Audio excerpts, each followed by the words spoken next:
What is up, Steamians, Dtubers, D-Livers, everybody in Crypto Nation? It's your boy, Crypto Evo here. Happy Sunday. I hope everyone's having a nice, relaxing Sunday with friends and family. And a nice kind of green-looking market for the most part. Um, so why is that? Why are we now 1 week ago, markets were tanking. Everyone was saying Bitcoin's dead. Bitcoin was people were thinking going to test the the $5,000 number, and boom, lo and behold, we've seen the strongest 24-hour increase that we've ever seen in Bitcoin's history, and now we're trading over 8,000 and staying strong. So why is that? Like what I was telling everybody before, when the market was pulling down and correcting, any form of weakness, I believe, is a great buying opportunity for to get exposed into cryptos. And what I always look at is the fundamentals that is taking place. So don't always look into, and this goes with all assets. Don't always go look into what the media is telling you, because the media is doing one thing. They don't care if you make money, lose money on your investment. All they care about is people clicking on their story or tuning in to listen to them. So that's all they care about is views. And the more views they get is those doom and gloom stories. So that's the reasons why they do post a lot of that stuff. And so I look into more of the fundamentals of what's taking place on the crypto blockchain companies that we are invested in. And what I've seen is during this correction is a lot of people that normally would be hiding under their desks, theoretically, just that's the expression, just hiding under their desk, being scared, not putting any money into the market. I see the complete opposite happening with cryptos, and I've been seeing it for this whole time during this correction. Is a lot of big institutions are paving the way for ways for them to bring bucket loads of money into this industry. We have also seen like Coinbase and Binance and other exchanges that weren't able to handle the traffic are starting to scale up, starting to find out future ways to scale so that they don't have that same issue that we did see back in November and December when Bitcoin jumped up to 19,000.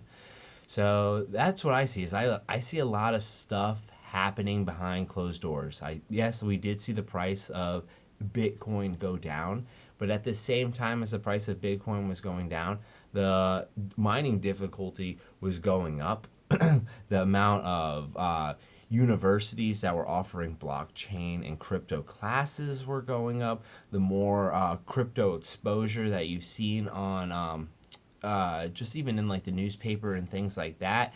You've seen development grants for blockchains and crypto companies. We've seen a lot of very, very, very bullish stuff happen in these last 3 months. We're fixing, like I said, all the issues with scaling. It's not like we're sitting behind those closed doors and really not doing anything. You see a lot more dApps being built on all these blockchains. So a lot of stuff's being taken place while we're in this correction. So I think that's why once we did hit that bottom out, you saw a quick rally up. And I believe once we actually really get out of this bear market, it's going to be the growth is going to be unbelievable, unbelievable.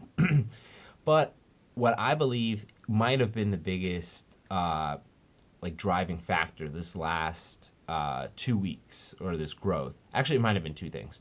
One, it I believe it was to do with taxes. Everybody with uncertainty and taxes, they don't really understand and don't really know. So I think a lot of people were one worried, so they weren't really investing into it at that time of weakness. But tax season's about to end. Everybody's already filed all their crypto taxes and everything like that. So now we're back to the guns roaring and markets blazing. So, but that might have been one big thing. But I think on the same side of that spectrum is we've seen and I just read about this a few days ago, is Sharia law accepted cryptocurrency. So I guess before in their religion, before they needed to really do anything, they need to get the approval to buy it. Well, I don't really know so many details, but whoever is in charge of that, or their like leader in charge of that, gave the okay to buy crypto. So now everyone that believes in Sharia law can now go out and buy cryptocurrency. So that is really big.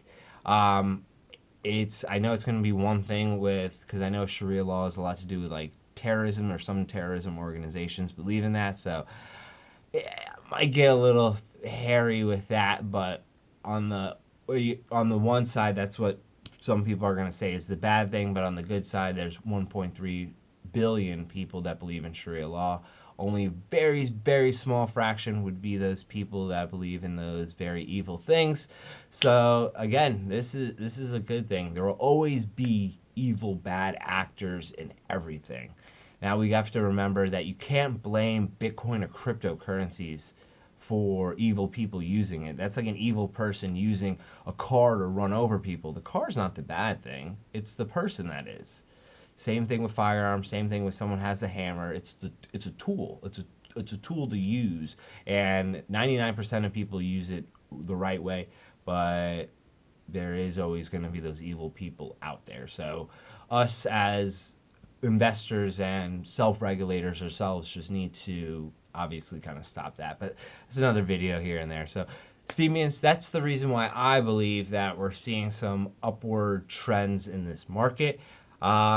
I hope this keeps continuing, and I believe in May, when consensus rolls around and you see a lot more of that institutional money start pouring in, we're going to be in for some happy days. All right, 2018 is going to be a fun year. So I know it didn't start off that way, but I definitely think it's going to end that way. All right, Steemians, Dtubers, D-Livers, this is Evo, and I'm out of here.